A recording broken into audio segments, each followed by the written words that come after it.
It is oppressively cold outside, but for some reason it is like 1,000,000,000 degrees in this room, so I'm gonna make this quick. Here we go. It has been a while since I've posted a video, but it has been even longer since I've posted a monthly wrap-up where I talk about the books that I read that month, as the name suggests. So I'm doing a very large combined wrap-up of everything that I read from September through November, and then I will talk about December, ideally, in December. There's not that many books to talk about because I was in school, and school is just a harder time to read. It just doesn't happen as much for me, but there's still a good chunk of books to talk about, and I don't want to take up too much of your time, so I am going to go as fast as possible. So, let us get started.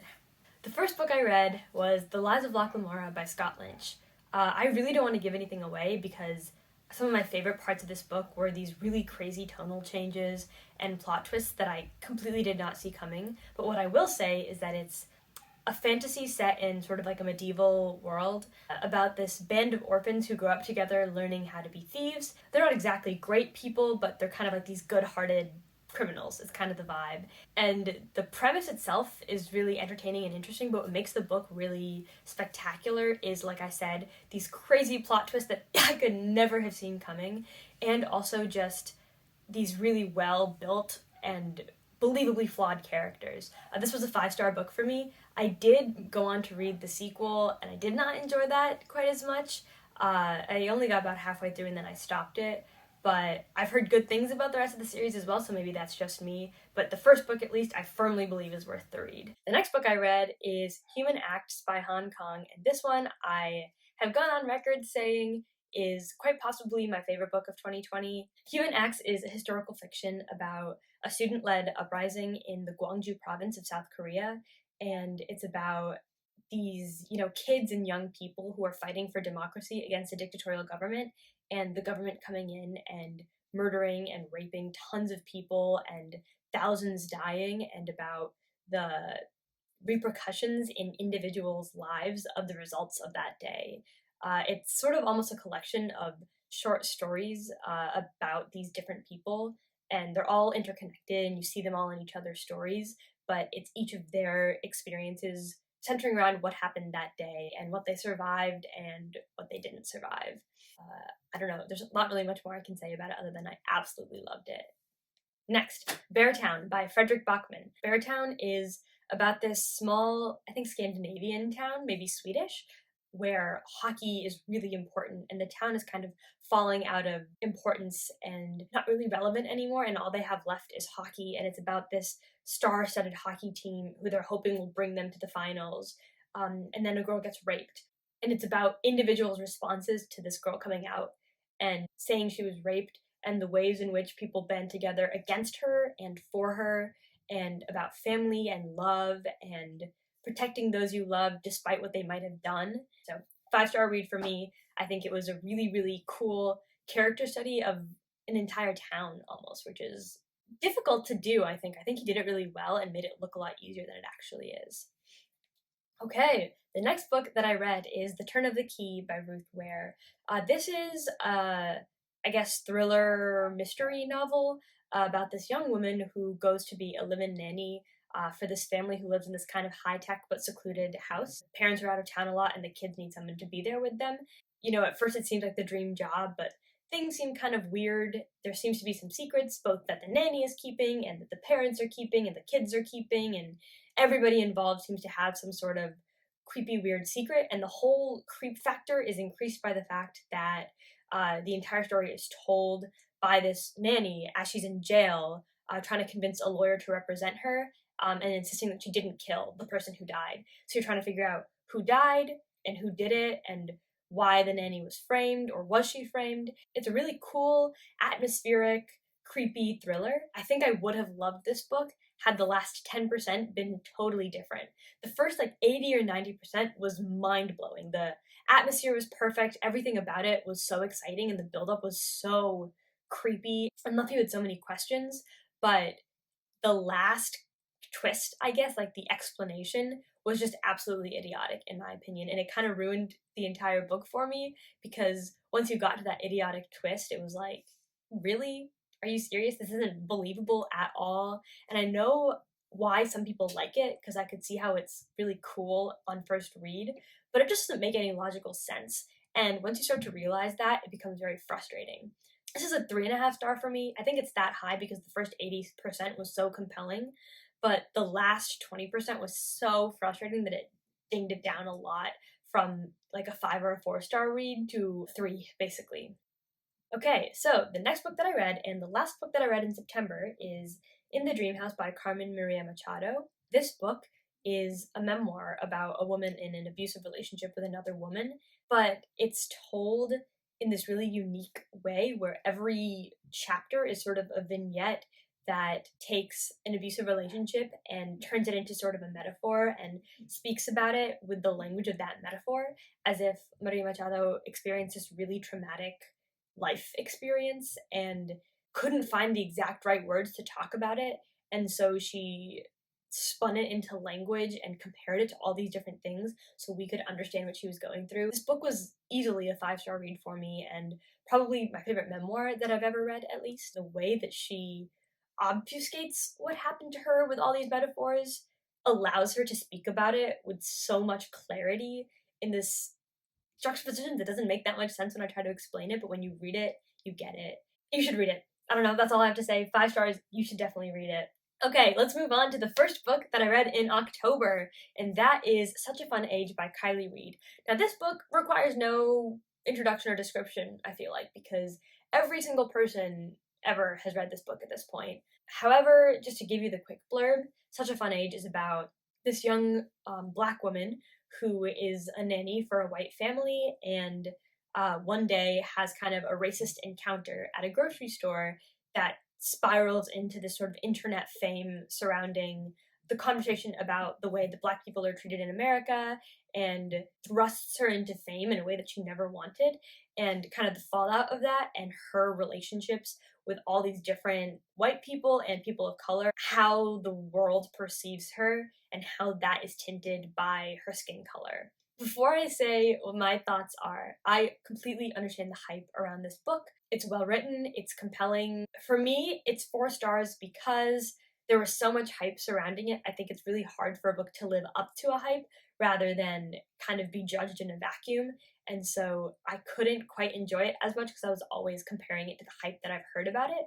But it was definitely 4 stars, still very much worth the read, and a very interesting book that opens up a lot of important conversations about what racism looks like in America today. So the next book I'm going to talk about is interesting because it, in a lot of ways, is very similar to Such a Fun Age, and that is The Vanishing Half by Britt Bennett. In plot, they're not that similar, but they've both been hyped a ton on the internet, and they're both about racism and what it's like to be black in America. The Vanishing Half, more specifically, is about two twin sisters who are both white passing. And one decides to stop living as a black woman and actually pretend to be a white woman, and then the other one doesn't and continues to live as a black woman.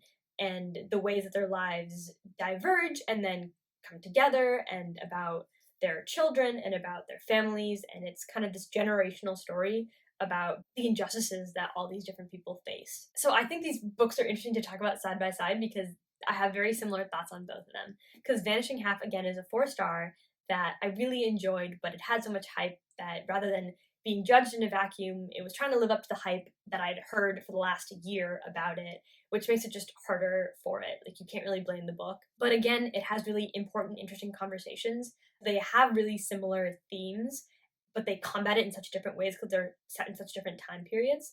But especially in the time of the Black Lives Matter protests and a period where we have the power to actually impose a lot of change, really important stories. So I would highly recommend both of them. Despite the fact that I didn't give either 5 stars, they are both incredible books and totally deserve the hype. The next book that I read was Sadie by Courtney Summers. This book is very different from the last two that I talked about, but basically it's about this girl whose sister is murdered, and she goes on this journey to find the person who murdered her sister and exact revenge. And then at the same time, there's this true crime podcast that's following her story and trying to figure out what happened to her because she's disappeared, basically.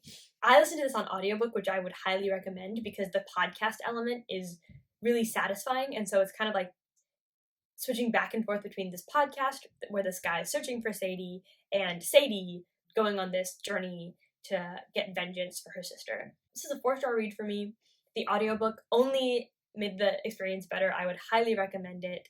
It was creepy, it was sad, it was moving. It's about the relationship between two sisters, and it's about just this one girl who's been alone for most of her life trying to help the person she loved the most. Okay, the next book that I read is Kafka on the Shore by Haruki Murakami. I'm going to be brief about this because I've already talked about it a lot in my Reading Like RM vlog that I posted previously, but basically it follows this young boy, Kafka, who runs away from a pretty shitty home life, and then simultaneously about this old man who can talk to cats, and it's magical realism, and it's about how their two journeys and paths are connected, and about books, and about time, and it is very weird. I don't think I understand it. I think I need to reread it because I think the last 20% went completely over my head. It was a 4-star read for me because the magical realism aspect of it was so interesting and so random and weird, and exactly the type of stuff that I wish that I could think about, but I've never in a million years imagined being able to come up with. My biggest complaint is the same as the previous book that I read of Murakami's, that every single girl has to have sex with your main character. Why? I don't know. It just happens. It's weird and I don't like it. But it was weird and whimsical and interesting and sad and moving and confusing in a very compelling way. The next book that I read was The Stranger by Albert Camus. This follows a man who's pretty apathetic about life. He gets tangled up in this weird thing and things start to change for him, but he doesn't really change. It's a philosophy book, very famous, and I hated it. It was probably 2 stars for me. It was short, luckily, so I didn't have to read it for too long, but I don't know, I've never really liked philosophy, and novels and stories that are supposed to be philosophy before they're literature have never been my cup of tea. I get why people like it, I guess, but for me, it was just kind of a boring story about an apathetic dude, so whatever. The next book that I read was The Hating Game by Sally Thorne. So this is your classic hate to love romance about these two people who work as assistants to two CEOs for the same company after like these two companies merged together. Basically, there's like joint CEOs, and the two main characters are their assistants, and they hate each other, but things ensue and they fall in love. I thought this book was perfectly cute, but nothing mind-blowing or not a favorite book or anything. Solid 3 stars, I'd say. I don't know, it's always hard for me to rate romance because I'm never like moved by the stories and I never feel like I've connected with them emotionally, which often is necessary for it to be a 4 or a 5-star. But it wasn't bad. Like, I enjoyed reading it, even if I had a lot of similar complaints that I do with every other romance that I read, where I feel like love happened a little too quickly and certain things weren't that believable, and it was predictable because they're supposed to be predictable, but solid middle of the road read. And the final book that I have to talk about today is Born a Crime by Trevor Noah. This is a book that I read as an audiobook. Trevor Noah is the host of The Daily Show. He's very well known. But Born a Crime, interestingly, isn't really about his rise to fame or anything, which I think a lot of famous people's memoirs are about, but rather it's about his life and childhood growing up with his single mother during apartheid in South Africa. So it's about the racism there and also the really traumatic experience he had with his abusive stepfather and with the oppression that he faced, and just about his childhood and about how he became the man he is rather than how he reached the level of fame he has reached, which surprised me. I thought it was going to be a lot more about his rise to fame because these books often are, but it wasn't, and I think that was a really excellent choice on his part because he has lived such an interesting life, and I think he told the story of his life, which I never knew about and never would have expected from him, and the audiobook is definitely worth the listen because he's very good at speaking and telling stories in an engaging way. He writes and speaks very eloquently, and he's funny. There's no reason not to listen to the audiobook. I think it's just very appealing to hear it in his voice. He's an impressive guy, and his memoir is definitely worth the read. 4 stars. That's what I have to say about that. That brings us to the end, of all the books that I read from September through November. 3 months worth of books. I don't know how many there actually were, but for now, that is my update for you. Sorry I did not talk about a single one of these books for 4 months, despite having read them all. But I'm glad I'm getting this out there because I read some of my favorite books during this time period, and it would have been really sad if I didn't get to talk about them at all because there's a lot of books that I would highly recommend, and anyone who watches this should definitely read. So that's all I have for you today. Bye.